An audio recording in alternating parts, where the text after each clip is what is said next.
Keberadaan buronan kasus Cesi Bank Bali, Joko Chandra belum terendus. Sempat terdeteksi pulang ke Indonesia untuk mengurus KTP elektronik dan sejumlah dokumen pengadilan.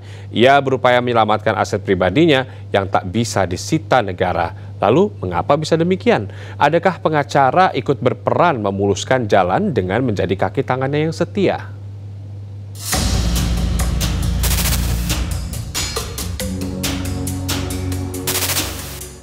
Penasaran dengan keberadaan si buronan licin Joko Chandra, tim liputan kami mencoba menyambangi salah satu rumahnya di kawasan Kebayoran Lama, Jakarta Selatan. Rumah ini tampak sepi, hanya ada petugas keamanan dan sejumlah pekerja renovasi bangunan. Saat kami menanyakan keberadaan sang tuan rumah pada petugas keamanan, ia menyatakan bahkan belum pernah bertemu Joko Chandra selama 8 tahun ia bekerja menjaga rumahnya. Saya nggak nemuin. Gak nemuin, bapak yang jaga. Nggak ada, karena kan dia kan minum. Oh, keluar masuk dia selama yang dibilang dia ada di sini bikin KTP itu bapak nggak lihat dia keluar masuk. Oh, nggak gitu. Rumahnya kosong waktu. Pas pokoknya semenjak pas tahun dulu yang itu pada ini itu nggak ada ini sama sekali. Rumahnya nggak ada di Bogor kah atau gitu nggak ada? Saya nggak tahu, yang saya tahu cuma di sini aja. Tapi taunya di sini rumah Pak Joko. Tapi dulu waktu tahun lalu mungkin atau kapan pernah lihat wujudnya Pak Joko gitu sebagai tuan rumah. Saya ditempatin di sini aja udah selama hampir 8 tahunan. Oh iya? 8 tahunan Bapak belum pernah melihat tuan rumah. Belum pernah lihat. Rumah segede ini nggak bisa ditempatin. Keluarganya maksudnya dari istri atau anak-anak? Kalau dulu memang istrinya sering pulang semenjak corona itu. Enggak. Oh, berarti mulai awal-awal tahun itu lah ya nggak pernah ditempatin.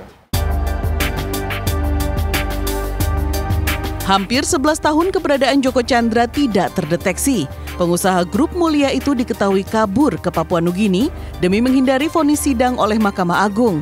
Namun beberapa waktu lalu ia sempat kembali ke tanah air untuk membuat KTP elektronik secara kilat.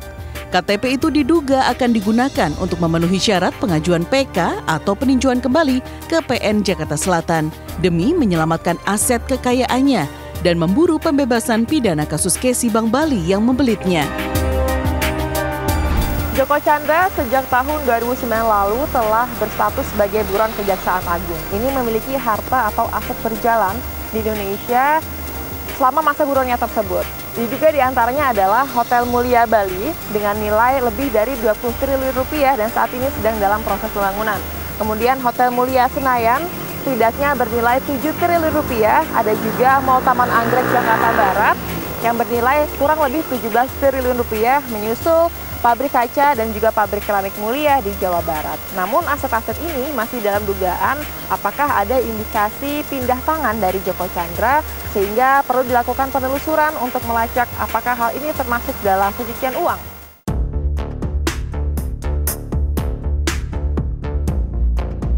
Faktanya, buronan ini tetap leluasa menjalankan sebagian besar bisnisnya. Meski uang hasil penggelapan dana sejumlah 546 miliar rupiah sudah diambil negara, sejumlah aset lainnya berupa saham, investasi, dan sederet perusahaan miliknya sudah berpindah tangan, sehingga negara tidak bisa menyitanya. Manuver ini dilakukan saat Undang-Undang Pencucian Uang belum diterbitkan.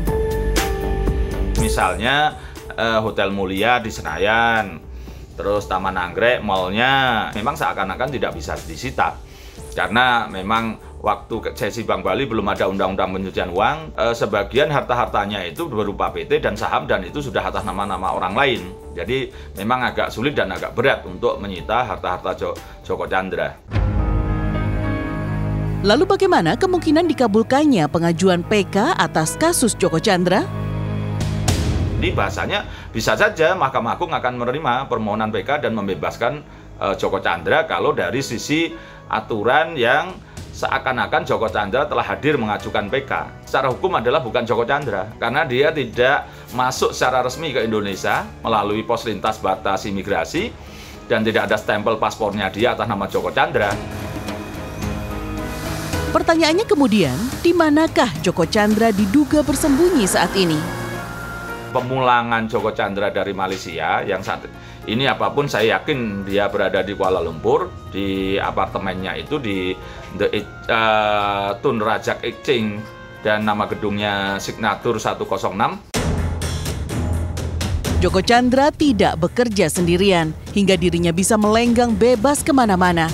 Ada peran banyak orang di baliknya, di antaranya 3 orang petinggi kepolisian, mulai dari nama Brigjen Prasetyo Utomo yang telah dicopot dari jabatan Kepala Biro Koordinasi dan Pengawasan PPNS Bareskrim 15 Juli yang lalu.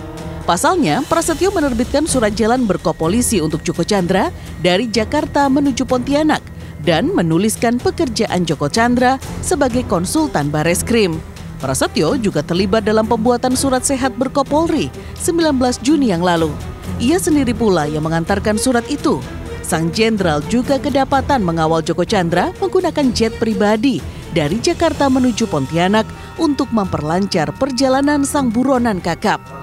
Selain itu, ada juga nama Inspektur Jenderal Napoleon Bonaparte dan Brigadir Jenderal Nugroho Slamet Widodo yang terlibat dalam penghapusan status Red Notice Joko Chandra oleh Interpol. Kapolri pun mencopot keduanya dari jabatan sebelumnya dan memutasinya ke bagian lain. Satu lagi nama yang memuluskan jalan sang buronan tentunya adalah sang pengacara yang mendampinginya, yaitu Anita Kolopaking.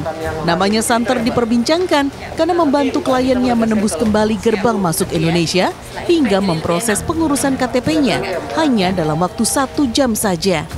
Maka, jasa advokat Anita tidak hanya sebagai kuasa hukum, melainkan juga sekaligus menjadi kaki tangannya yang setia.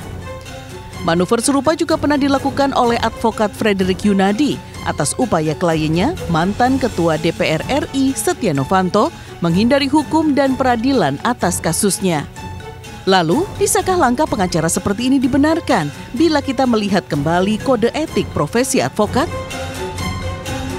Pradi perlu mengingatkan kepada rekan-rekan advokat agar tetap memegang teguh sumpah jabatan. Demikian juga kode etik di dalam menjalankan profesinya. Karena apabila advokat melakukan penyimpangan di dalam menjalankan profesinya, ada sanksi hukum. Sanksi bagi pengacara atau advokat yang melakukan penyimpangan atau bahkan pelanggaran hukum dalam pekerjaannya berupa pencabutan izin advokat selama-lamanya.